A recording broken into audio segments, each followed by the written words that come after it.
हरे कृष्णा कृष्णा कृष्णा हरे हरे. पुंडलिक वरदार विठ्ठल श्री ज्ञानदेव तुकाराम. पंढरीनाथ भगवान की जय. माऊली ज्ञानेश्वर महाराज की जय. जगद्गुरु तुकाराम महाराज की जय. गुरुदेव दत्त बजरंगबली की जय. सब संतन की जय. जय जय रघुवीर समर्थ. शुकासारखे पूर्ण. हां, कोणाचं काय म्हणणं आहे? कोण आहे बरं हे?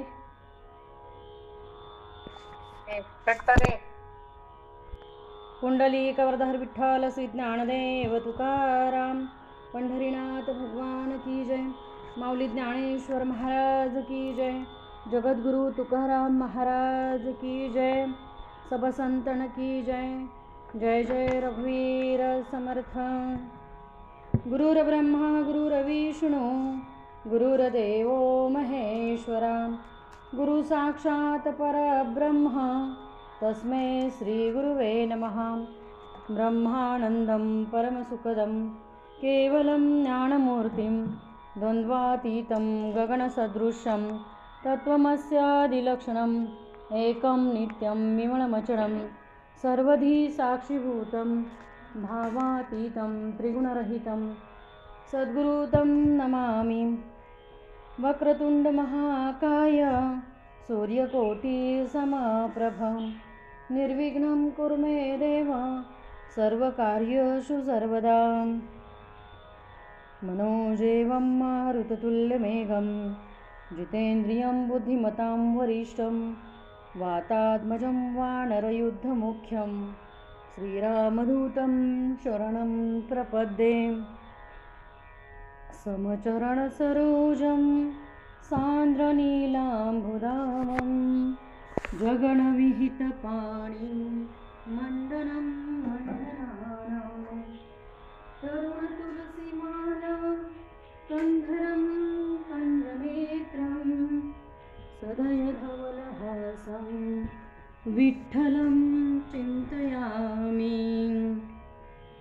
श्री विठ्ठल.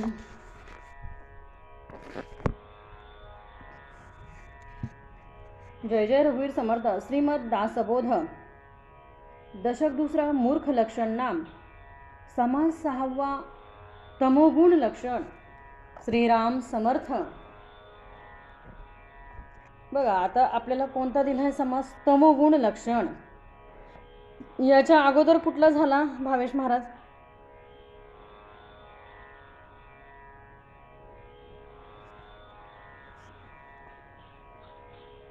याच्या अगोदर कुठला समास झाला आपला? बरीच गॅप पडते मध्ये, त्याच्यामुळे लक्षात राहत आहे का? तमोगुणाच्या अगोदर कुठला झाला आपला? कोणालाच नाही माहिती. रजोगुण. हां, शाबास, व्हेरी गुड. याच्या अगोदर झाला रजोगुण लक्षण. बघा समर्थांनी कसा क्रम दिलाय बघा. दुसऱ्या दशकामध्ये, दशक दुसरा मूर्ख लक्षण, आणि दुसऱ्या दशकामध्ये जो पहिलाच समास दिला तो मूर्ख लक्षणाचा दिला, आणि त्यानंतर उत्तम लक्षण, आणि त्यानंतर कुविद्या लक्षण, कुविद्या लक्षण नंतर भक्ती निरूपण, आणि भक्ती निरूपण नंतर रजोगुण, रजोगुण नंतर तमोगुण. मग बघा आता तमोगुणामध्ये समर्थ आपल्याला काय सांगतात माहिती आहे का? आता रजोगुणी कसा असतो तो मागे आपण पाहिला. कसा असतो? बरे खावे, बरे जेवावे, बरे ल्यावे, बरे नेसावे, सगळं कसं बरं बरं असावं, माझं घर, माझी मुलं, सगळं माझं माझं माझं म्हणणारा हा रजोगुण असतो. एक वेळेला हा रजोगुण परवडला, रजोगुण परवडला, तो घातक नाही, तो दुसऱ्याला घातक नाही हो. पण तमोगुण त्याच्यापेक्षा भयंकर आहे. तमोगुणाचे जे आपल्याला ओव्या दिल्यात ना समर्थांनी, त्या ओव्या वाचल्यावर आपल्याला समजेल की रजोगुण एक वेळेला परवडला. म्हणजे कसं की जसं बद्ध, मुमुक्ष, साधक आणि सिद्ध म्हणजे बद्ध कसा आहे, हा रजोगुणी आहे, बांधला आहे तो, संसाराला बांधला आहे, प्रपंचाला बांधला आहे, मुलाबाळांना बांधला आहे. हां, इकडं जायचं तर माझ्या मुलाचं कसं होईल, तिकडं गेलं तर त्याला डबा कोण देईल, तिकडं गेलं तर त्याला जेवायला कोण देईल, म्हणजे ह्या संसाराला आणि ह्या सगळ्या प्रपंचाच्या राहाडगाडग्यामध्ये तो रजोगुणी काय झाला आहे, अडकला आहे. आता 8 दिवस सप्त्याला असल्यामुळे तिकडे बऱ्याचशा गमती जमती. एक गमतीचा भाग सांगते की रजोगुणावरनं एक गमतीचा भाग सांगते की कीर्तन संपल्यानंतर असंच रस्त्याने आम्ही चाललो होतो, बायका असं चालत जाण्या इतपत अंतरावर कीर्तन होतं गावामध्ये आणि आम्ही वाडीमध्ये राहतो. तर येताना असंच बायका असल्यावर काय होतं आपल्याला माहिती आहे की दोघी बायका असतील की ती तिसऱ्याबद्दल बोलणार, बरोबर ना. दोघी बायका असल्यानंतर काय होणार, तिसऱ्या बाईबद्दल बोलणार. मग आता दोघी तिघी बोलत होत्या की ती कीर्तनाला काय येत नाही, ती कीर्तनाला काय येत नाही. मग एकीने सांगितलं, साखरे महाराज तुमचा व्हिडिओ थोडा ऑन करा की. कुठे गेले का, गायबच झाले. लाईट गेली. अच्छा बरं. तर निदान व्हिडिओ तरी चालू राहू द्या. तर त्यांचा असं गमतीशीर विषय चालला होता की ती काय येत नाही कीर्तनाला, ती काय येत नाही कीर्तनाला. मग एक जण त्यातली काय बोलली माहिती आहे का, बरं का साखरे महाराज, हो करा तरी द्या. हा बोला की. हां, मग त्यातली एक जण काय बोलली माहिती आहे का, की ती काय येत नाही, हा ती कीर्तनाला काय येत नाही, तर ती असं म्हणते, काय म्हणते ऐकायचं आहे का, ती असं म्हणते, सांगा. हां बोला. ती असं म्हणते की मी कीर्तनाला बसले ना की मला बुवा 2-2 दिसतात. काय म्हणते ती, म्हणजे ती कीर्तनाला काय येत नाही, ती कीर्तनाला बसले की ती म्हणते मला समोरचा एक बुवा दिसत नाही, मला 2-2 बुवा दिसतात, म्हणजे महाराज मला डबल दिसतात. मग तुम्ही मला सांगा, डबल दिसणं म्हणजे काय हो, की कीर्तनात बसल्यानंतर ती निद्रादेवी एवढी प्रसन्न होते त्या देहावर, एवढी प्रसन्न होते की डोळ्यावर जेव्हा आपल्या झापड येते किंवा आपल्याला अगदी अति झोप येते, तेव्हा आपल्याला समोरचं कधी दुसरं दिसतं, कधी डबल दिसतं, कारण झोप आलेली असते ना डोळ्यावर. मग हा रजोगुणी हो, की ह्याला श्रवण आवडत नाही, कीर्तन आवडत नाही, नामस्मरण आवडत नाही, भजन आवडत नाही, भगवंताचं काहीच ह्याला आवडत नाही. मग ह्याला काय आवडतं माहिती आहे का, विषयांचं आवडतं. हा रजोगुण विषयांचं, म्हणजे तो टी व्ही पुढे ना रात्रीच्या 12-12पर्यंत बसेल सिरियल पाहत. मी मागे पण सांगून गेले की जे रिअल नाही ना ती सिरियलमध्ये काय खरं आहे महाराज, ते सुरुवातीलाच सांगतात आपल्याला हे सगळं काल्पनिक आहे, वास्तव जीवनामध्ये याचा काही संबंध नाही. सुरुवातीलाच सांगत असतात ते आपल्याला, लिहिलेलं असतं सुरुवातीलाच, हे सगळं काल्पनिक आहे, म्हणजे आम्ही रचलेलं आहे कल्पनेतनं, आणि तुम्ही तुमच्या वास्तविक जीवनामध्ये ह्याचा काही संबंध लावून घेऊ नका. तरी आपण सगळा संबंध आपल्या जीवनामध्ये लावून घेत असतो त्याचा, आणि तिथला कलह कधी आपल्या घरात येतो हे आपल्याला पण कळत नाही. म्हणून कशामध्ये आपलं आयुष्य वेचायचं हे मनुष्य देहाला कळत नाही हो, की घडी काळ वाटयाची पाहे, अजून किती आहे अवकाश. घडी काळ वाट पाहतोय हो, की अजून किती वेळ आहे. हे फक्त कोणाला माहिती आहे, हे काळाला माहिती आहे, आपल्याला माहीत नाही. अजून किती वेळ हे आपल्याला माहीत नाही, अजून किती वेळ हे कोणाला माहिती आहे, त्या भगवंताला माहिती आहे. कारण प्रत्येकाच्या हाताची दोरी, आयुष्याची दोरी कोणाच्या हाती आहे, त्या भगवंताच्या हाती आहे. कधी खेचेल, कधी खेचायची ते फक्त त्याला माहिती. मग प्रत्येक क्षणाला आपल्याला विचार काय करायचा आहे की जीवनाचं सार्थक कसं होईल, अखंड माझा काळ कशामध्ये वेचला पाहिजे मला, तर भगवंताच्या चिंतनामध्ये वेचला पाहिजे. मुखी नाम आणि हाती काम, मुखी भगवंताचं नाम. म्हणून बघा, हा रजोगुणी जो आहे ना त्याला हे सगळं आवडत नाही. ते आपण मागच्या समासात पाहिलं रजोगुण्याचं, की त्याला फक्त काय आवडतं की संसार, माझी मुलं, माझी बाळं, सगळं माझं आणि भ्रांतीचं ओझं, हा रजोगुणी झाला. पण तमोगुणी त्याच्यापेक्षा भयंकर आहे. त्याच्यापेक्षा तमोगुणाची अवस्था कशी आहे, त्याच्यामध्ये ना रजोगुणाचे पण सगळे अवगुण आहेत. म्हणजे रजोगुणाचे पण गुण सगळे त्याच्यामध्ये आहेतच, पण ते अतिप्रमाणात आहेत. म्हणजे रजोगुणाकडे कसं आहे, प्रमाणात आहे. त्याला कळतंय बाबा तो आपल्या संसारापुरता त्याला आसक्ती असते, आपल्या मुलाबाळांपुरती असते. म्हणजे आपलं ते बाबा आणि आपलं ते बाबे आणि दुसऱ्याचं ते कार्ट, म्हणजे असा तो रजोगुणी असतो की माझं बाळ आणि दुसऱ्याचं कार्ट. पण निदान ते कार्ट तरी म्हणतं हो. पण जो तमोगुणी आहे ना, तमोगुणी तो दुसऱ्याच्या कार्ट्याला मारायलाही कमी करणार नाही. म्हणजे त्याच्याकडे जे विषय असतात ना, ते अति प्रमाणात असतात तमोगुण्यामध्ये. आणि ते समर्थ आपल्याला या ह्याच्यामध्ये फार छान समजून सांगणार आहेत. म्हणजे प्रत्येक ओवी जर का आपण बघितली तर प्रत्येक ओवीमध्ये समर्थांनी खूप व्यवस्थित सांगितलेलं आहे. तर आपण आता प्रत्येक ओवी बघूया समर्थांची. श्रीराम समर्थ. मागा बोलिला रजगुण, क्रियेसहित लक्षण, आता ऐका तमोगुण तोही सांगिजेल. मागा बोलिला रजगुण, क्रियेसहित लक्षण. रजगुणांची लक्षणं मागे मी सांगितलेली आहेत. त्यामुळे आत्ता आपण काय करू, तमोगुण पाहू. संसारी दुःख संबंध, प्राप्त होता उठे खेद, का अद्भुत आला क्रोध तो तमोगुण. संसारी दुःख संबंध, संसारामध्ये दुःख आलं की ह्याला लगेच काय होतं, खेद निर्माण होतो. रजोगुणी काय म्हणतो, बाबा ठीक आहे, जरी आता माझ्यावर कुठलाही प्रसंग आला असेल तरी हाही दिवस जाईल, उद्या चांगला दिवस येईल, उद्या मला संसारात सुख मिळेल, असं रजोगुणी निदान विचार तरी करतो. पण तमोगुणाचं तसं नाही. तमोगुणाला वाटतं की कुठला जर का दुःख प्राप्त झालं की त्याला वाटतं की काय करून काय नाही, त्याला एवढा क्रोध येतो, का अद्भुत आला क्रोध तो तमोगुण.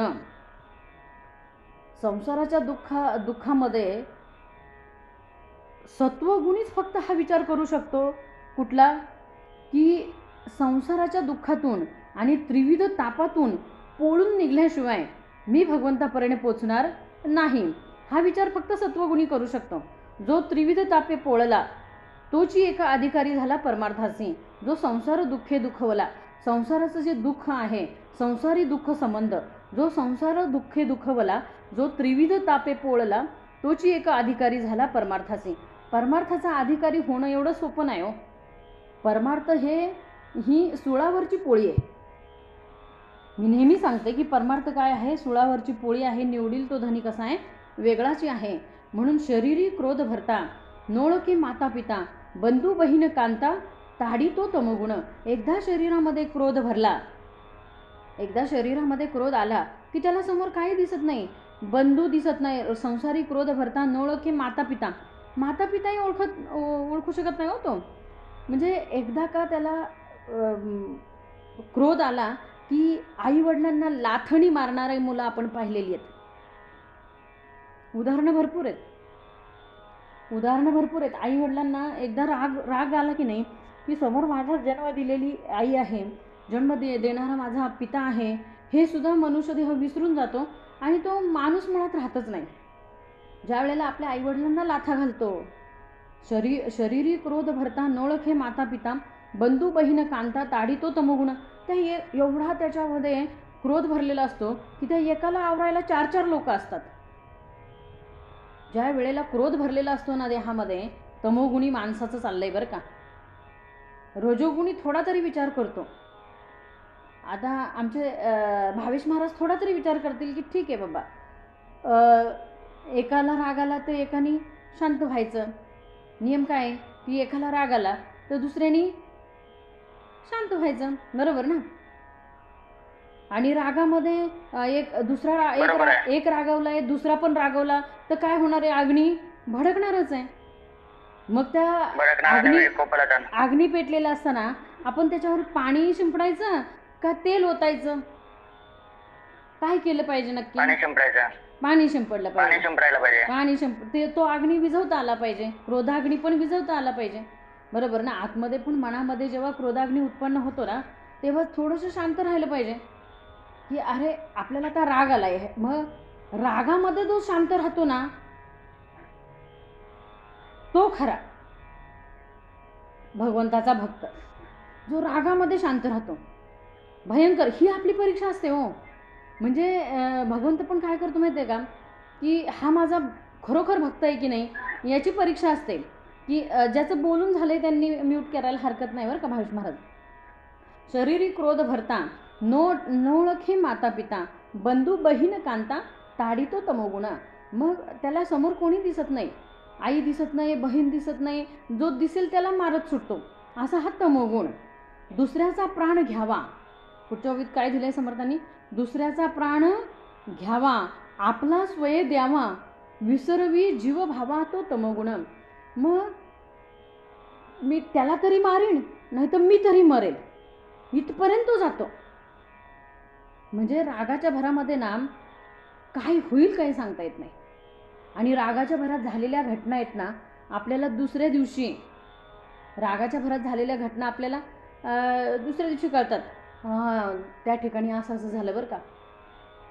पोलीस बिलीस तिथं जमा झाले ना की मग आपल्याला कळतं की अमुक अमुक ठिकाणी अमुक अमुक घटना घडली. मग हा राग येतो त्याचं कार्य करून जातो.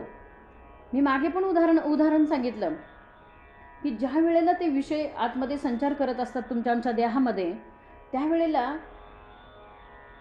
तो विषय काय सांगत असतो माहिती आहे का, अहंकार आपला अभिमान काय सांगत असतो. हा राग पण काही सहज येत नाही, त्याची एक साखळी आहे. अभिमाने उठे मत्सर, मत्सर ये तिरस्कार आणि पुढे क्रोधाचा विकार प्रबळे बळे. म्हणजे हळूहळू हळूहळू टप्पा टप्पा घेत घेत येतो तो राग. पहिला अभिमान येतो, अभिमाने उठे मत्सर. हां, मग मला अजिबात किंमत देत नाही, मला अजिबात किंमत देत नाही, मग मला काही किंमत आहे की नाही, हा आला अभिमान. मग अभिमानातनं काय होतं, एकमेकाविषयी द्वेष मत्सर निर्माण होतो. मग द्वेष मत्सरातनं तिरस्कार निर्माण होतो आणि मग तिरस्कारातनं क्रोध निर्माण होतो. अभिमाने उठे मत्सर, मत्सर ये तिरस्कार पुढे क्रोधाचा विकार प्रबळे बळे. म्हणून हा अभिमानच त्यागला पाहिजे. परंतु अभिमान त्यागणे हे उत्तम उत्तम.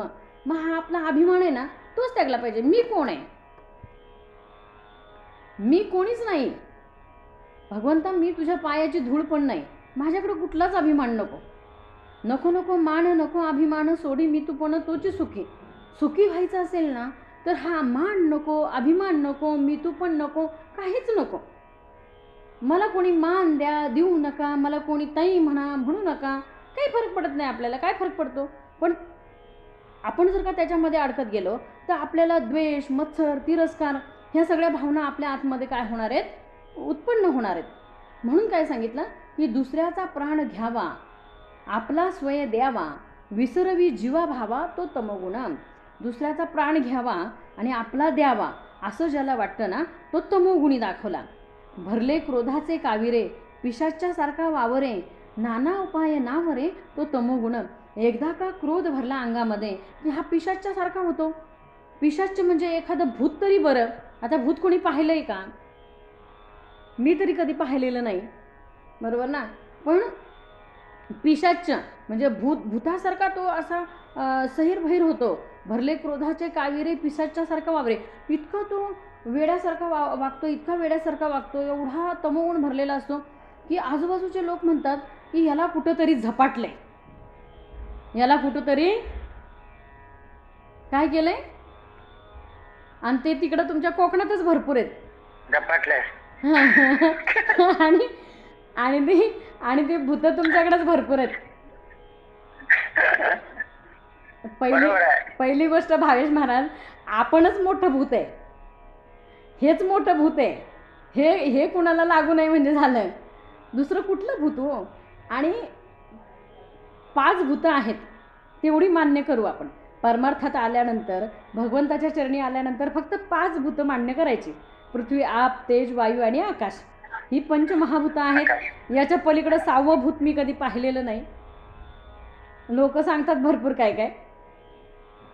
आता गमतीचा भाग म्हणून सांगते, थोडंसं गंमत म्हणून सांगते की गावाकडे जाताना ना एक असं निर्जन ठिकाण आहे की असं थोडंसं वळण बिळण असलेलं असं हे असलेलं उतार बितार असं खूप असं. आणि तिथून जाता येता काहीच वाटत नव्हतं. आधी कधीच काही वाटत नव्हतं. कारण लहान लहान लहान पोरं असताना मी टू व्हीलरवर दोघं मुलं मागे घेऊन असं जायची यायची त्या रस्त्याने. पण ज्या वेळेला गाडीमध्ये महाराणी भाऊंनी सांगितलं की ताई या ठिकाणी ना एक आजीवा आडव्या आल्या आणि त्या आजींनी सांगितलं नारळ फोडा.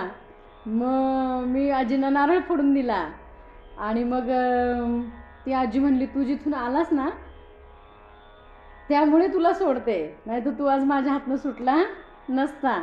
तेव्हापासून त्या ठिकाणी येऊन जाताना बरोबर ती आजी आठवते. म्हणजे आपण काय करतो माहिती आहे का, आपण समजा आपल्याला कोणी आपण जोपर्यंत आपल्याला काय माहीत नाही म्हणजे दृष्टी आड सृष्टी, जोपर्यंत आपल्याला काय माहीत नसतं ना तोपर्यंत आपल्याला काहीच वाटत नाही. पण जेव्हा आपल्याला कळतं की ह्या चिंचेच्या झाडावर आहे कोणीतरी सांगितलं, मग मात्र तिथनं जाताना बरोबर ते आठवतं आपल्याला आणि आपण पण घाबरतो. आता एक गमतीचा दृष्टांत म्हणून सांगते की एक 4-5 जण मित्र असे बसले आणि त्यांनी सगळ्या गावाला माहिती की अमुक तमुक ठिकाणी स्मशानामध्ये तिथं भूत प्रेत वगैरे असतात असं सगळं ते चर्चा चालू होती. आणि चांगला पहिलवान गडी तालमीतले पहिलवान वगैरे. आणि मग त्यांच्यात ठरलं की कोण तिथं जाऊन खुंटी ठोकून येईल, उद्या आम्ही जाऊन बघणार. म्हणजे कोणाची हिंमत आहे की तिथं रात्रीच्या 12ला जाऊन खुंटी ठोकून यायची. आता 12 म्हणजे काहीच नाही, आता 12 म्हणजे आपल्याला उजडलेलं असतं बरोबर ना. आधी 12 म्हणजे मध्यरात्र, कारण 7 वाजता 8 वाजताच लोक झोपायचे. आणि मग ठरलं त्यांचं की रात्रीच्या 12 वाजता जाऊन तिथे खुंटी ठोकून यायची. आता हा एकाने विडा उचलला, तर उचलल्यानंतर तो गेला आणि एवढा घाबरत आता रात्रीचा अशा ठिकाणी स्मशानाच्या ठिकाणी वेगवेगळे आवाज कानावर पडू लागले.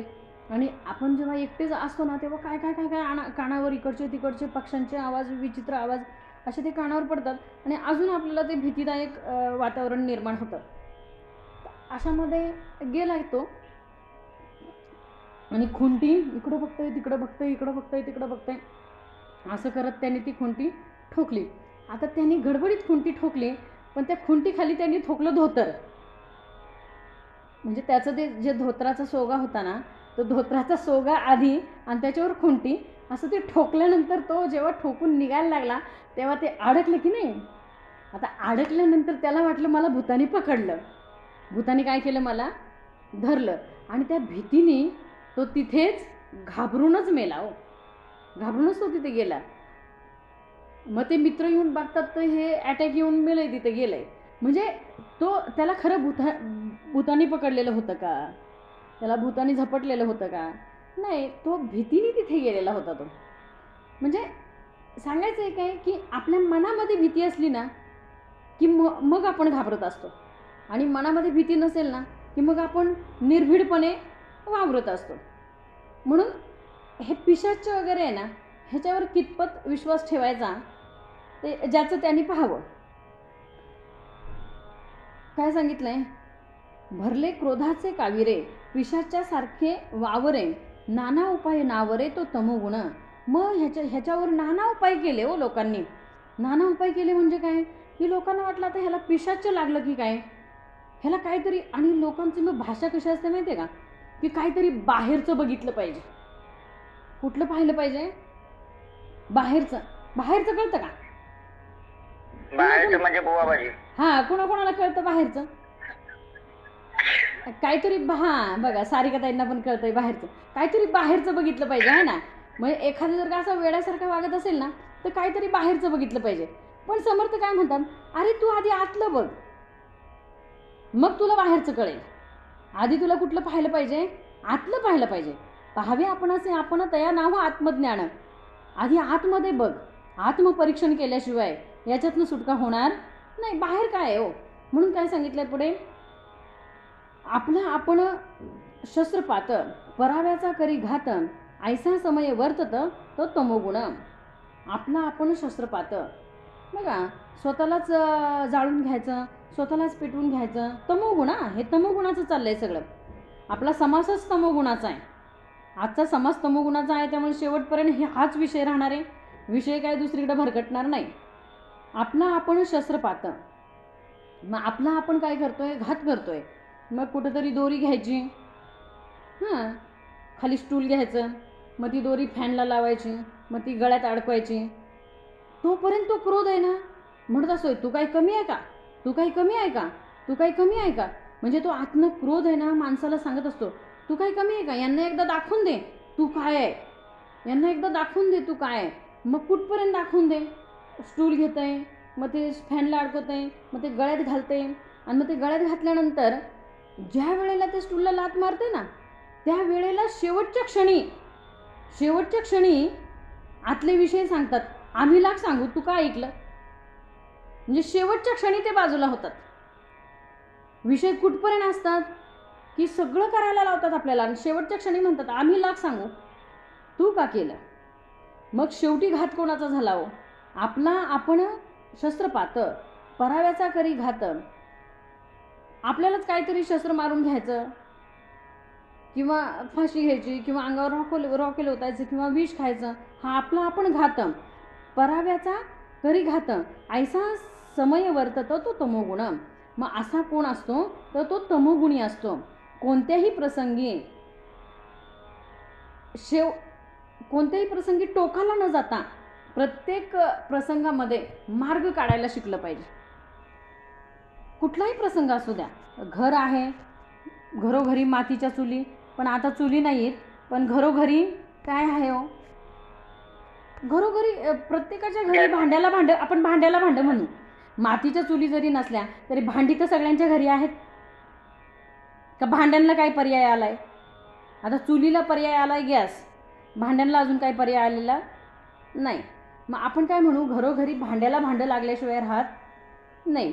कितीही भांड्याला भांडं लागलं, कितीही भांडी चेपली, एकावर एक आपटून कितीही चेपली भांडी, तरी तो भांड्यावाला येतो ना कधीतरी दारावर. काय म्हणतो तो भावेश महाराज, दारावर येतो. मग आपल्या घरात अशी भांड्याला भांडी लागून भांडी चेपतात की नाही. मग अशी चेपलेली भांडी पोके काढून घ्या. हा, पोके काढून घ्या. काय काढून घ्या, पोके काढून घ्या. हा, मग पोके काढून घ्या म्हणायला तो असा दारामध्ये येतो तो कधीतरी, की चेंबलेली भांडी नीट करून देणार, चेंबलेली भांडी नीट करून देणार म्हणतो ना तो दारावर. मग आपल्या घरात जेव्हा चेंबलेली भांडी असतात, मग तेव्हा आपल्याला हांडा बिंडा समजा कधीतरी, आता पूर्वी कसं पाण्याला विहिरीवर जावं लागायचं, कुठे बाहेर पाण्याला अगदी पाणवट्यावर जावं लागायचं. मग तिथून पाणी आणता दुडीवर दुडी, गवळण साखरे महाराज दुडीवर दुडी, गवळण साथी निघाल्या. दुडीवर दुडी ना. मग आता दुडीवर दुडी घेऊन जेव्हा गवळण चाललेली असते त्यावेळेला ते वरचं जे वरची कळशी किंवा हंडा असेल तो कधीतरी पडतो, तो चेपतो. हां, मग आता ज्या वेळेला तो पोके काढून घ्या म्हणायला आलेला असतो ना, मग तो काय करतो माहिती आहे का, काय करतो तो भांडण नीट करायला घेतो ना महाराज, तेव्हा तो बाहेरनं मारतो का आतून मारतो सांगा मला. आतून मारतो. नशीब, मला वाटलं बाहेरून म्हणताय की काय. नाही आतून मारतो. हा, त्याचा हात आतमध्ये असतो. तो काय करतो, भांड्याला कुठून मारतो, आतून मारतो. मग आता आपल्याला पण या भांड्याचे आपल्याला काय काढून घ्यायचे, पोके काढून घ्यायचे. हा, मग आता हे सगळे संत आहेत ना, ज्ञानेश्वर माऊली असतील, तुकाराम महाराज असतील, समर्थ रामदास स्वामी असतील, किंवा जे काय जेवढे संत होऊन गेले तेवढे संत, अगदी कबीर महाराज असतील, वेणाई, मुक्ताई, सगळ्या जनाबाई, सगळे संत काय करतात माहिती आहे का, की आतमध्ये हात घालतात. काय करतात, अंतःकरणापासून हा सुधारला पाहिजे. म्हणजे आतनं आंतरीचा मळ गेल्याशिवाय बाहेर हा निर्मळ होणार नाही हो.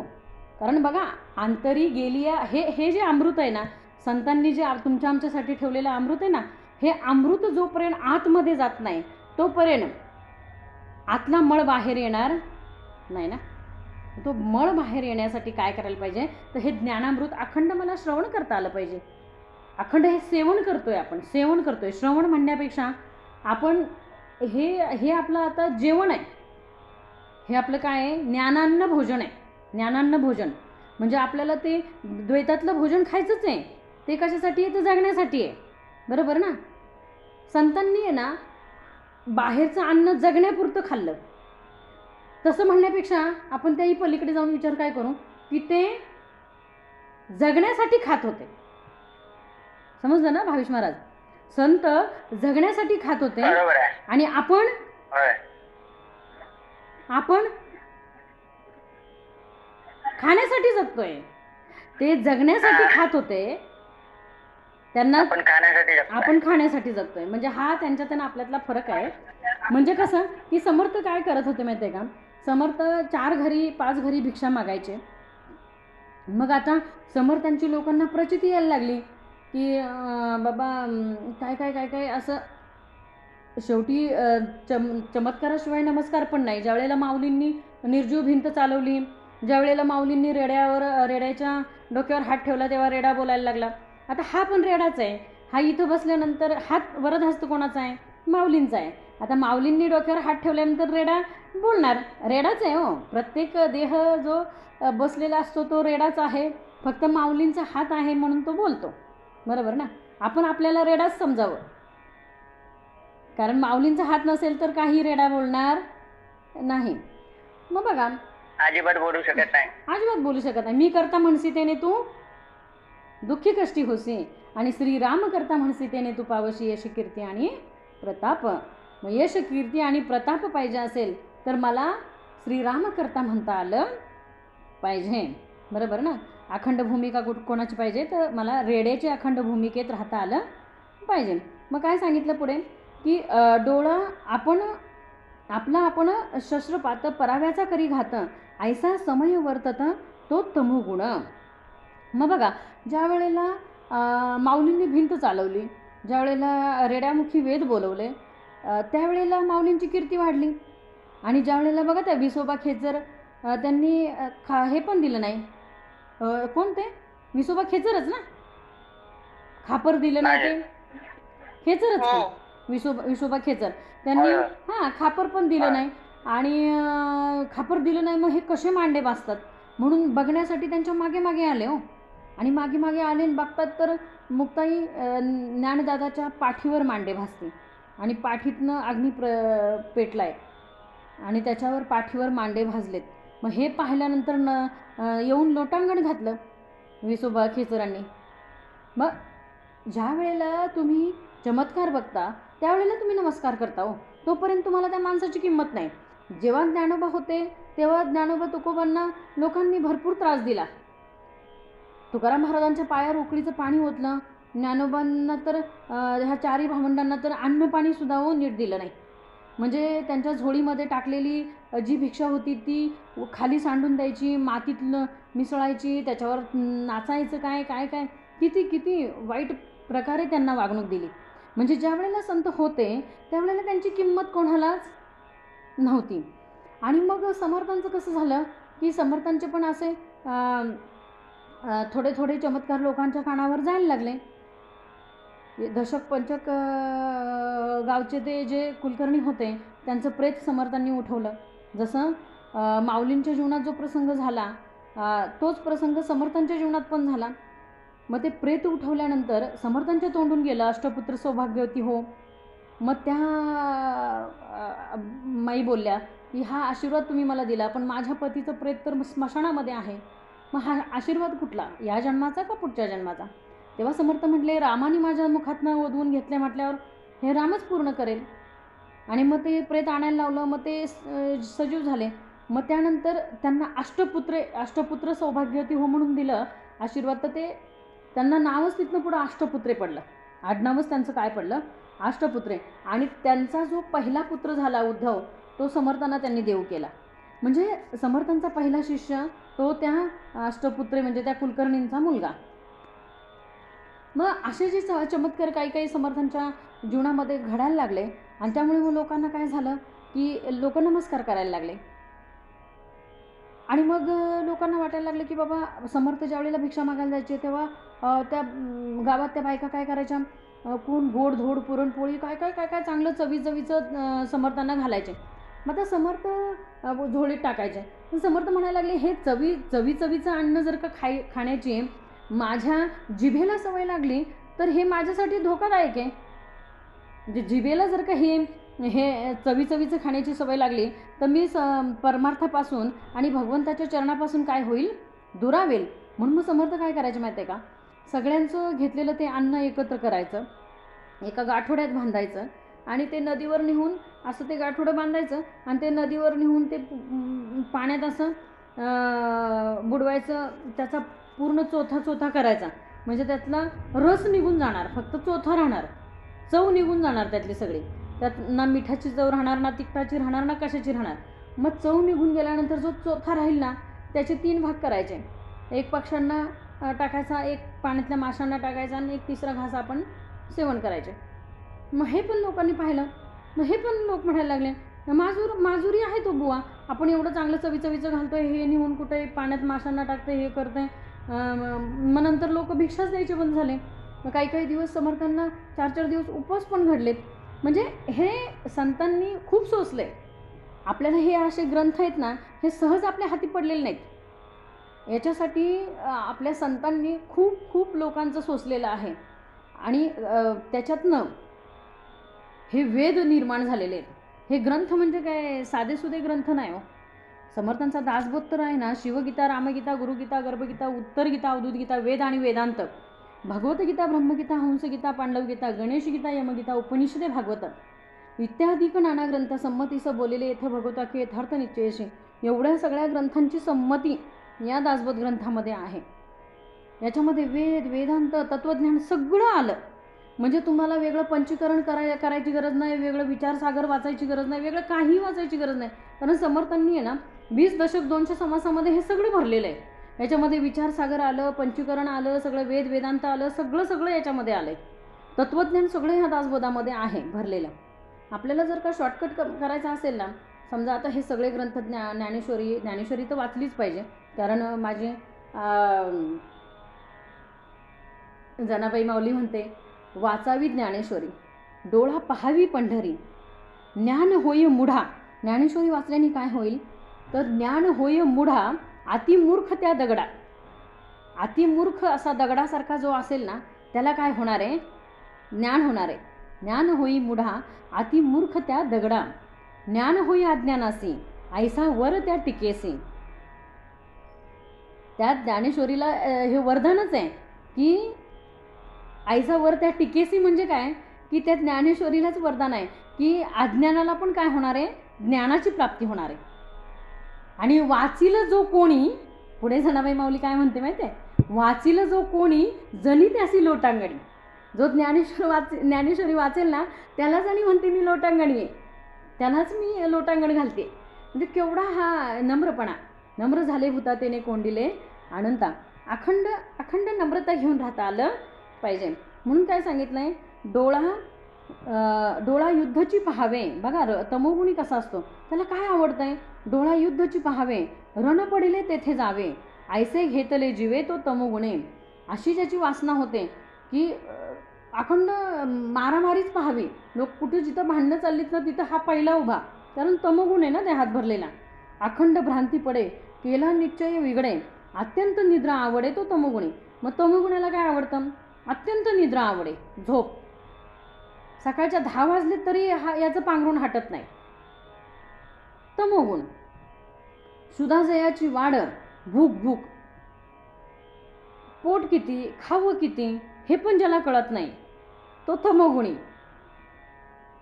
अहो एवढीच माणूस असतो, एवढीशी कुडी असते, पण एवढं ताटात घेऊन खातो. असे पण लोक आपण बघतो. सुधाजयाची वाढ, नेणे कडू अथवा गोड. ते कडू आहे का गोड आहे काय माहीत नाही, नुसतं भरायचं. अत्यंत जो का मूढ तो तमोगुणी. प्रीतिपात्र गेले मरणे. जवळचं अगदी. प्रीतिपात्र म्हणजे कोण, आता प्रीतिपात्र दुसरं कुठलं नाही. प्रीतिपात्र कोण, प्रीतिपात्र म्हणजे पत्नी, बरोबर ना. प्रीतिपात्र गेले मरणे, तया लागी जीव देणे. आता एखाद्याची पत्नी गेली आणि हा म्हटला नाही मी पण तिच्या शरणामध्ये उडी टाकतो, मलाही जगायचं नाही, हा तमोगुण सांगितला. हा काय सांगितला? तमोगुण आहे. प्रीतीपात्र गेले मरणे तया लागी जीव देणे, स्वय आत्महत्या करणे तो तमोगुण. स्वतः आत्महत्या करणे म्हणजे तमोगुण झाला. किडा मुंगी आणि श्वापद याचा करू आवडे वध, अत्यंत जो कृपामद तो तमोगुण. हां म्हणजे बघा, झुरळ मारेल, काय मारेल, हां हे सगळं नुसतं मारामारी ज्याला आवडते ना तो तमोगुण दाखवला. स्त्रीहत्या, बाळहत्या, द्रव्यालागी ब्रह्महत्या, करू आवडे गोहत्या तो तमोगुण. स्त्रीहत्या, बाळहत्या, बरेच वर्षापूर्वी आपण एक प्रकरण पाहिलं बघा. स्वतःच्याच पत्नीला मारून ते मुंडकं हातात घेऊन कुठं चाललंय? ह्याला पोलीस चौकीत. तो व्हिडिओ पण केवढा व्हायरल झाला होता. म्हणजे काय हा तमोगुण, केवढा हा तमोगुण. आणि हा तमोगुण कशासाठी? तर विषय त्या विषयामध्ये कुठला विषय प्रबळ झाला होता? संशय. आणि संशय आणि चिंता असेल ना तर घर पूर्ण बर्बाद झाल्याशिवाय राहणार नाही ना. काम, क्रोध, मद, मत्सर, दंभ, संशय आणि चिंता हे विषय आहेत ना, ह्या विषयांना ओळखता आलं पाहिजे. हे येतात आपल्याकडनं, कार्य करून जातात, पण शिक्षा तर देहालाच मिळते ना. म्हणून देहाला शिक्षा जर का मिळू नये असं वाटत असेल तर आपल्याला आलेला विषय ओळखता आला पाहिजे. जर का आपल्यापुढे एक पैशाचा बंडल पडलाय, त्यावेळेला आपल्या मनामध्ये असं जर का आलं की आता हा कोणी आपल्याला पाहत नाही ना, मग आता आपण घेऊ आणि आपल्या पर्समध्ये ठेवू, त्यावेळेला आपण लगेच ओळखायचं की हा माझ्याकडे लोभ आलाय. हा माझ्याकडे काय आलाय? लोभ. त्यावेळेला लोभाला ओळखायचं, कामाला ओळखता आलं पाहिजे, क्रोधाला ओळखता आलं पाहिजे, द्वेष मत्सराला ओळखता आलं पाहिजे. दुसऱ्याविषयी परवाच कीर्तनामध्ये महाराजांनी सांगितलं की आजपासून आपण असा निश्चय करू की आपण आजपासून कधीच खोटं बोलायचं नाही. हा आपण काय करू? निश्चय करू. असं महाराज परवा कीर्तनामध्ये बोलले की असा आपण निश्चय करू की आजपासून आपण खोटंच बोलायचं नाही. असं तुम्ही 12 वर्ष जर का तप केलं खरं बोलण्याचं, भावेश महाराज ऐकताय ना? हां, 12 वर्ष जर का तुम्ही असं खरं बोलण्याचं तप केलं 12 वर्ष, तर 12 वर्षानंतर एक तप झाल्यानंतर तुमच्या वाचेला एवढी सिद्धी प्राप्त होते की तुम्ही जे बोलाल ते खरं होतं. जेव्हा तुम्ही निश्चय करता की आजपासून आपण निश्चय करू, समजा आता माझ्याबरोबर कोण आहेत, कोण आहेत आपल्यामध्ये, माझ्याबरोबर कोण आहेत, आजपासून आपण पण निश्चय करू कोण आहेत माझ्याबरोबर. मी सुद्धा आहे. हां, मग आपण आजपासून निश्चय करू की आजपासून मी खोटं बोलणार. कुठलाही प्रसंग येऊ दे माझ्यावर, कोणताही प्रसंग येऊ दे, आपण सहज खोटं बोलतो. एखाद्या मित्राचा फोन आला ना की आपण असतो कुठे, आता समजा मी इथं धायरीत राहते ना, धायरीमध्ये राहते मी, आणि खोटं बोलण्याचं सगळ्यात मोठं साधन हे आहे बरं का. हे आपल्याला फार खोटं बोलायला लावतं. आणि समजा आता माझ्या एखाद्या मैत्रिणीचा फोन आला मला की कुठे आहे, आता मी माझ्या घरात जरी असले ना, माझ्या घरामध्ये जरी मी असेल तर मी काय सांगणार, का गं, नाही म्हणते तुला भेटावंसं वाटतं आहे म्हणून फोन केला. मग ही घरात असली तरी काय बोलणार, नाही मी जरा आता बाहेर आहे, कामात आहे, बाहेर आहे. हां मी आता कुठे आहे, बाहेर आहे.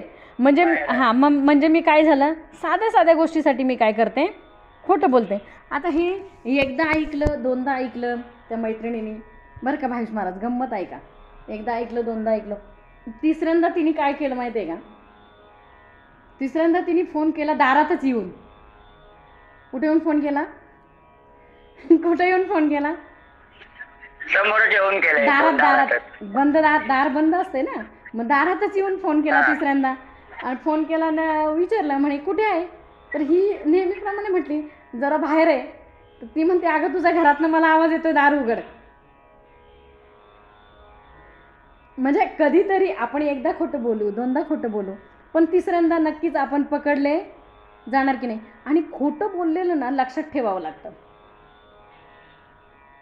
तसं खरं बोललेलं लक्षात ठेवावं लागत म्हणून शक्यतो नाही. म्हणून मी शक्यतो म्हणत नाही. शक्यतो खरं बोलावं असं मी म्हणत नाही. खरंच बोलावं. शक्यतो नाही, खरंच बोलावं.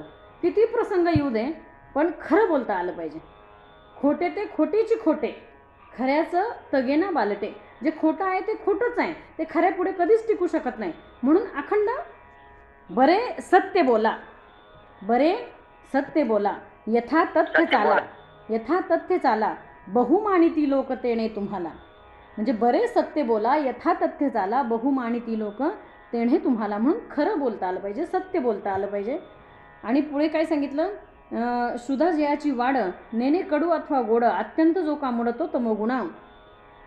प्रीतीपात्र गेले मरणे, तया लागी जीव देणे, स्वयं आत्महत्या करणे तो तमोगुण. किडामुंगी आणि स्वापद, याचा करू आवडे वध, अत्यंत जो कृपावध तो तमोगुण. स्त्रीहत्या बाळहत्या, द्रव्यालागी ब्रह्महत्या, करू आवडे गोहत्या तो तमोगुण. विसळाचेनी नेटे, विष घ्यावेसे वाटे, परवध मणी उठे तो तमोगुण. दुसऱ्याचा वध करणं मनामध्ये येते. आता काही लोकांचं कसं असतंय, काही घेणं नाही देणं नाही. ज्याला आपण मारतोय त्याला आपण ओळखत पण नाही, पण द्रव्यासाठी, कशासाठी, द्रव्यासाठी एखाद्याने सांगितलं की तुला एवढे एवढे देतो, त्याचा कार्यक्रम करा. तर तो द्रव्यासाठी काय, आता ज्याला मारायचंय त्याला त्याचं काही घेणं नाही देणं नाही, तो माहीतही नाही काय नाही, पण द्रव्यासाठी काय करतोय तो, समोरच्याला मारतोय पण हो. मग पुढे काय सांगितलं, अंतरी धरुणी कपट, पराव्याचे करी तळपट, सदा मस्त सदा उद्धटतो तमोगुण. कसा असतो तो तमोगुण, सदा आपल्या मस्तीत असतो आणि उद्धट खूप असतो. आता आमच्या मित्रपरिवारामध्ये एक म्हणजे वर्गमित्रांमध्ये दोघं आहे, एक होता म्हणायला लागेल, तो गेला, आणि एक आता आहे पण तो पण शेवटच्या स्टेजला आहे. हे दोघंही अत्यंत, आता तमोगुण नाही पण फक्त त्यांच्याकडे हा गुण होता. 24 तास इतकं भयंकर व्यसन केलं त्या दारूचं. आणि दोघांनाही खूप वेळा समजून सांगितलं की जो अगोदर गेला 1.5 वर्षापूर्वी, त्यालाही खूप वेळा सांगितलं, अरे नको नको पीत जाऊ, अरे नको पीत जाऊ. तर तो नेहमी काय म्हणायचा, तू मला प्रवचन सांगू, तू मला प्रवचन सांगू नको, माझ्या 10व्याला प्रवचन सांग, मला प्रवचन सांगू नको. आता आम्ही काय आजही मेलोच, असं करून तो गेला बिचारा. आणि आता दुसरा आहे तर तो शेवटची घटका मोजतोय. त्यालाही पण किती वेळा सांगितलं, बाबा अरे हे सोडून दे. आधी 2 वर्षापासून आम्ही सांगतोय की नको, हे अति नको. कुठलाही विषय अति सेवन आणि अति तिथे माती होते.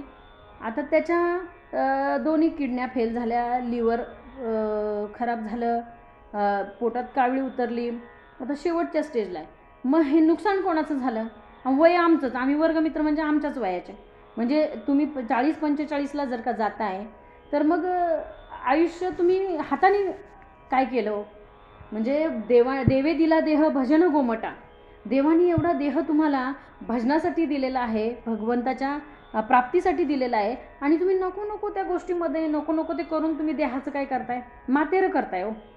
म्हणून पुढे काय सांगितलं, कलह व्हावा ऐसे वाटे, झोंबी घ्यावी ऐसी उठे, आंतरी द्वेष प्रगटे तो तमोगुण.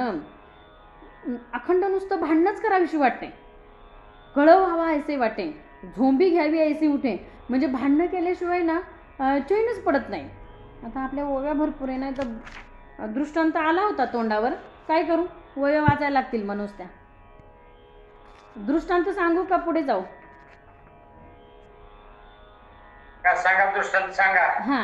कळव व्हावा ऐसे वाटे, झोंबी घ्यावी ऐसे उठे, आंतरी द्वेष प्रगटे तो तमोगुण. मग आता नुसतं कळव व्हावा असं वाटतंय की भांडणं करावी, आणि भांडणं केल्याशिवाय अन्न गोड लागत नाही. मग आता 2 प्रकारचे दाखवले, एक भांडखोरी आणि एक भांडकुदळी. मग भांडकुदळी असते ना, तर ती उकरून भांडणं काढत असते, तिला भांडायला काय कारण लागत नाही, ती भांडणं उकरून काढणार. भांडखोरी ही खरं भांडण भांडत असते, आणि भांडकुदळी ही कुदळ काय करते, उकरायचं काम करते. कुदळ काय करते, कुदळने आपण उकरतो ना, मग ती उकरून भांडणं काढते. मग अशी भांडकुदळ आहे ना, एका गावात होती बरं का. तिला भांडल्याशिवाय काय अन्न गोड लागत नव्हतं. आता गाव सगळा वैतागला हो, संपूर्ण गाव वैतागला की हिचं करायचं काय. गावाने ग्रामपंचायतमध्ये लोक बोलवले, मिटिंग घेतली, सांगितलं सगळ्यांना की हिने कितीही काही केलं तरी हिच्याबरोबर भांडायचं नाही. आता धावता धावता सांगते जरा. आणि मग दिवसभर हिला कोणी काहीच बोले ना हो. ही सगळ्यांना काय काय काय काय बोलती, शिवाय देती, काय करते, कोणी तिला प्रत्युत्तर करेना, भांडायला काही कोणीच मिळेना. मग पाण्याच्या ठिकाणी विहिरीवर गेली, तिथं दुसऱ्यांच्या हांड्यामध्ये तिने स्वतःची हांडी घासून ती घासलेलं घाण पाणी दुसऱ्याच्या भरलेल्या हांड्यात ओतलं, तरी तिला कोणी बोललं नाही. त्यांनी आपलं परत ते हांड्यातलं पाणी ओतून दिलं, परत दुसरं पाणी भरलं. कारण गावात निर्णय झाला आहे ग्रामपंचायतमध्ये की कोणाचं काही नुकसान झालं तरी गाव भरून देईन, पण तिच्याशी भांडायचं नाही. मग आता कोणीच दिवसभर भांडे ना. हिला काय अन्न, घरात शिजवलेलं अन्न गोड लागे ना हो, ती जेवलीच नाही दिवसभर, कारण भांडायलाच कोणी मिळलं नाही ना. मग भूक कशी लागेल. मग ते सकाळी शिजवलेलं अन्न संध्याकाळपर्यंत ते तसंच पडलं. तिने ते अन्न फेकून दिलं हो, कारण खाल्लंच नाही, भांडणंच नाही कोणाशी. मग शेवटी विचार केला, म्हणली जर का कोणाशीच नाही भांडलं तर आपण जगायचं कसं. मग शेवटी ती संध्याकाळी एका शेजारणीच्या घरी गेली आणि तिला आवाज दिला. तर ती म्हणली, काय गं गंगूबाई, काय झालं. तर म्हणे, काय नाही, मला थोडा तुझ्या चुलीतला विस्तू पाहिजे होता. तर ती म्हणली, हो नाही की विस्तू, तू काय आणलंयस का भांडं, का माझ्या ताटात देऊ. नको म्हणली, तुझं ताट कशाला, विस्तू घाल म्हणली माझ्या पदरात. कुठं घाल म्हणली विस्तू, माझ्या पदरात घाल. आता पदरात घाल म्हणल्यावर ती समोरची म्हणली, अगं गंगूबाई तू काही वेडी आहे का, विस्तू कुठं पदरात नेतात का, आणि तुझी साडी जळायची नाही का. मग ती बोलली, माझी साडी जळली तर काही तुझा नवरा मला आणून देणार आहे का,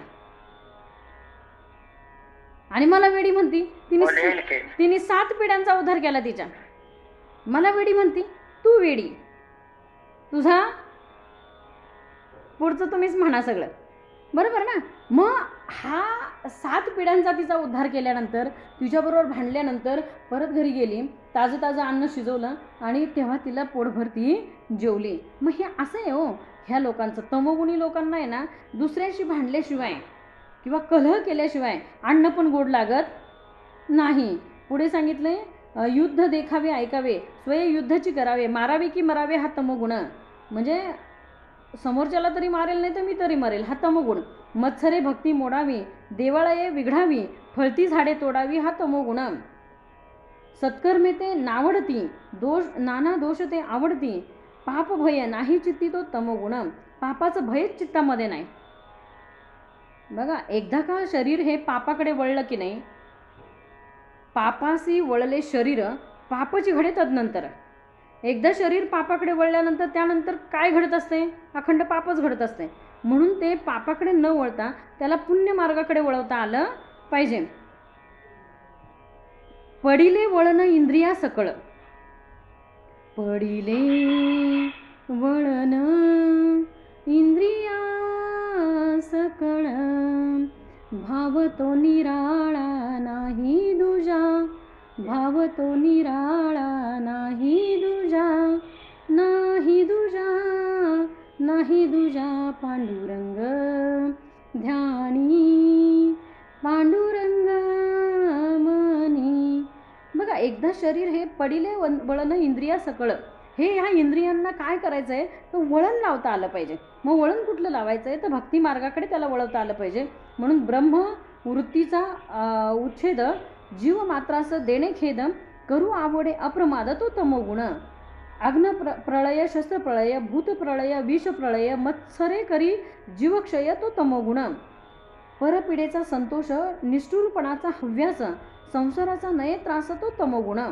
संसाराचा तमोगुणाला त्रास येत नाही, पण बाकी भगवंताचं काय असेल तर तो काय होतोय, त्रासतोय. मगाशी सांगितल्याप्रमाणे बुवा 2-2 दिसतात. भांडण लावून द्यावे, स्वय कौतुक पाहावे, कुबुद्धी घेतली जीवे तो तमोगुण. दुसऱ्यामध्ये विनाकारण भांडण लावून द्यायची हो, आणि आपण कौतुक बघत राहायचं. प्राप्त झाली या संपत्ती, जीवास करी यातायाती, कळवळा नये चित्ती तो तमोगुण. नावडे भक्ती, नावडे भाव, नावडे तीर्थ, नावडे देव, वेदशास्त्र न लगे सर्व तो तमोगुण. त्याला हे काहीच आवडत नाही, भक्ती भाव तीर्थ यात्रा हे काहीच आवडत नाही. स्नान संध्या नेम नसे, स्वधर्मी भ्रष्टला दिसे, अकर्तव्य करीत असे तो तमोगुण. स्नान संध्या नित्यनियम काहीच नाही. ज्येष्ठ बंधू बापमाय त्यांची वचने न साय शीघ्र कोपी निघून जाये तो तमोगुण. त्याला मोठं बारीक काहीच कळत नाही. उगेची खावे उगेची असावे स्तब्ध होऊनी बैसावे काहीच स्मरण्या स्वभावे तो तमोगुण. चेटक विद्येचा अभ्यास शस्त्रविद्येचा हव्यास मलविद्या व्हावी जास तो तमोगुण. चेटक विद्या हो आपण बऱ्याच ठिकाणी बघतो महाराज. मागे पण मी एकदा बोलून गेले की एक हरिपाठाचा एक अभंग पाठ नसतो. हरिमुखे म्हणा एवढंही ज्यांना माहीत नाही. हरिपाठातलं हरिमुखे म्हणा पुण्याची गणना कोण करी एवढं सुद्धा ज्यांना माहीत नाही. ज्यांना देवाची या द्वारी उभा क्षणभरी ज्यांना देवाचं द्वार पण माहीत नाही, ज्यांना कधी मंदिर माहीत नाही, ज्यांच्या गळ्यामध्ये पवित्र तुळशीची माळ नाही, अशा लोकांच्या अंगात देव येतो. मग असे लोक म्हणतात आमच्या अंगात येतो तर आम्ही देवळात का जायचं? देवच आमच्या घरी आहे. आणि मग तो देव अंगात येतो, अंगातला गेला की हे परत ताटावर बसतात आणि कुठलं भक्षण करायला बसतात? नको ते खायला बसतो. तो आमच्या देवाला चालतं, आमच्या देवाला चालतं. हो, अंगातल्यांच्या देवाला चालतं ते, बरोबर ना? पण देव कुठला देव अंगात आला पाहिजे हे पण बघायला पाहिजे. हो, अहो देव अंगात ज्यावेळेला जन्माला घातलंय ना भगवंतानी त्यावेळेला तो अंगात आलेला आहे. आणि ज्यावेळेला आता आपण मरणार ना त्यावेळेला तो अंगातनं जाणार आहे. जन्माला पिंड मातेच्या गर्भामध्ये घडवलाय ना त्यावेळेला तो आपल्या अंगात आलाय आणि तो आपल्या अंगातनं जाणार आहे शेवटच्या क्षणी. देव अंगात आहेच की, वेगळा आणायची काय गरज आहे? पुढे काय सांगितलं? केले गळाचे नवस राडी बेडीचा सायास काष्ट यंत्र छेदी जीवेस तो तमोगुण. मस्तकी भदे जाळावे पोते अंग हुरपळावे स्वये शस्त्र टोचून घ्यावे तो तमोगुण. देवास शिर व्हावे काते अंग समर्पावे फडणी वरून घालून घ्यावे तो तमोगुण.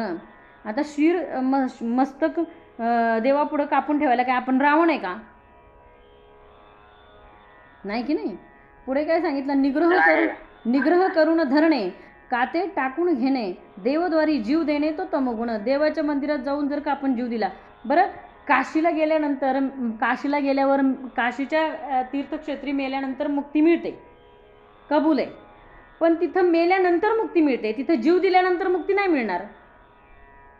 समजतोय ना फरक? दोन्ही गोष्टीतला कळतोय ना की काशीला गेल्यानंतर तिथं तुम्हाला नैसर्गिक मृत्यू आला तर तुम्हाला मुक्ती मिळेल. पण काशीला गेल्यानंतर मरायचं म्हणून तिथं तुम्ही जीव दिला तर तुम्हाला मुक्ती नाही मिळणार. या दोन्हीतला फरक आहे. मग निराहार उपोषण पंचाग्नी धूम्रपान आपणास घ्यावे पूर्ण तो तमोगुण. सकाम जे का अनुष्ठान ते वायू निरोधन अथवा राहावे पडून तो तमोगुण. नखे केश वाढवावे हस्तची वर्ते करावे अथवा वाक्शून्य व्हावे तो तमोगुण. नाना निग्रह पिडावे देह दुःखे चरफडावे क्रोधे देवास फोडावे तो तमोगुण. देवाची जो निंदा करी तो आशाबद्ध अघोरी जो संत संग न धरी तो तमोगुण. ऐसा हा तमोगुण सांगता तो असाधारण. हा काही साधारण नाही हो, तमोगुण फार भयंकर आहे. समर्थ काय म्हणतात? ऐसा हा तमोगुण सांगता तो असाधारण परित्यागार्थ निरूपण काही एक. हा त्याग करण्यासाठी, या तमोगुणाचा त्याग करण्यासाठी हे निरूपण सांगितलेलं आहे. ऐसे वर्ते तो तमोगुण परिहा पतनास कारण. हा तमोगुण काय करतो? आपलं पतन करतो. पतन म्हणजे काय? ऊर्ध्व गच्छन्ती सत्वस्ता मध्य तिष्ठन्ती राजसा जगन्य गुणवृत्तीस्ता अधो गच्छन्ती तामसा. हा तमोगुण आपल्याला कुठे नेतोय? पतन, अधोगतीला नेतोय, पतनास कारण येतो. मोक्ष प्राप्तीचे लक्षण नव्हे जेणे केल्या कर्माचे फळ प्राप्त होईल सकळ जन्म दुःखाचे मूळ तुटे नाकी. केल्या कर्माचे फळ प्राप्त होईल सकळ. जे कर्म केले ते भोगावे लागणारच आहे. केल्या कर्माचे फळ प्राप्त होईल सकळ जन्म दुःखाचे मूळ तुटे नाकी. व्हावया जन्माचे खंडन पाहिजे तो सत्वगुण. जन्माचं खंडन होण्यासाठी, जन्म मरणाच्या फेऱ्यातनं सुटण्यासाठी कुठला गुण पाहिजे देहामध्ये? रजोगुण चक्रामध्ये अडकतोय. रजोगुणे पुनरावृत्ती, तमोगुणे अधोगती. पण सत्वगुण का पाहिजे सांगितलं? व्हावया जन्माचे खंडन. जन्माचं खंडन होण्यासाठी बघा किती वेळा जन्म यावे नित्य व्हावे फजित. मग हा जन्म मरणाचा फेरा चुकवण्यासाठी, जन्माचं खंडन होण्यासाठी कुठला गुण पाहिजे? व्हावया जन्माचे खंडन, पाहिजे तो सत्वगुण. तेची असे निरूपण पुढीले समासी. आता पुढल्या समासामध्ये आपल्याला समर्थ सत्वगुणाचं निरूपण देणार आहेत. त्यामुळे पुढच्या आठवड्यात सर्वांनी सत्वगुण ऐकण्यासाठी काय करायचंय? हजर राहावे. इति श्री दासबोधे गुरुशिष्य संवादे तमोगुण लक्षण नाम समास 6वा. जय जय रघुवीर समर्थ. आता विश्वात्मके देवे येणे वाग्यज्ञ तोषावे. तोषोणी मज द्यावे पसाय दान हे. जे खळांची व्यंकटी सांडो तया सत्कर्मी रती वाढो. भूता परस्परे पडो मैत्र जीवांचे. दुरितांचे तिमिर जाओ विश्वस्वधर्म सूर्य पाहो. जो जे वांचिल तो ते लाहो प्राणी जातम. वर्षत सकळ मंगळी ईश्वरनिष्ठांची मांदियाळी. अनवर्त भूमंडळी भेटो तया भूतम. चला कल्पतरूचे आरव चेतना चिंतामणीचे गाव. बोलती जे अर्णव पियुषांचे. चंद्रमे जे अलांछन मार्तंड जे तापहीन. ते सर्वाही सदा सज्जन सोयरे होतू. किंबहुना सर्वसुखी पूर्ण होऊनी तिही लोकी. भजे जो आदिपुरुखी अखंडित. आणि ग्रंथ उपजीविये विशेषी लोकीये. दृष्टादृष्ट विजय होवा वेजी. एथ म्हणे श्री विश्वेश्वरा हो हा होईल दान पसाओ. येणे वरे ज्ञानदेव सुखिया झाला. येणे वरे ज्ञानदेव सुखिया झाला. येणे वरे ज्ञानदेव सुखिया झाला. पुंडलिकावर्धन विठ्ठल श्री ज्ञानदेव तुकाराम. पंढरीनाथ भगवान की जय. माऊली ज्ञानेश्वर महाराज की जय. जगद्गुरु तुकाराम महाराज की जय. गुरुदेव दत्त बजरंग बली की जय. सब संतन की जय. जय जय रघुवीर समर्थ.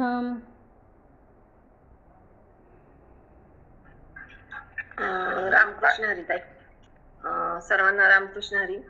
आजचा जो समास होता तमोगुणाचा, ताईंनी खूप छान सुंदर असं तमोगुणाचे दृष्टांतासहित उदाहरणं जी काही दिली ती खरंच म्हणजे आपल्या व्यावहारिक जीवनामध्ये किंवा रोजच्या जीवनामध्ये उतरवण्यासारखे आहेत. खूप सुंदर ताई तमोगुण समास झाला आजचा. खूप छान निरूपण झालं. असंच तुमचं वेळोवेळी आम्हाला मार्गदर्शन लाभो आणि दर मंगळवारी एक नवीन समास आम्हाला ऐकायला मिळो. त्याबद्दल तुमच्या वशिष्ठ गुरुकुलच्या वतीने खूप खूप धन्यवाद मानते. रामकृष्ण हरी. पुढे कोणाला बोलायचं असेल बोला. रामकृष्ण हरी.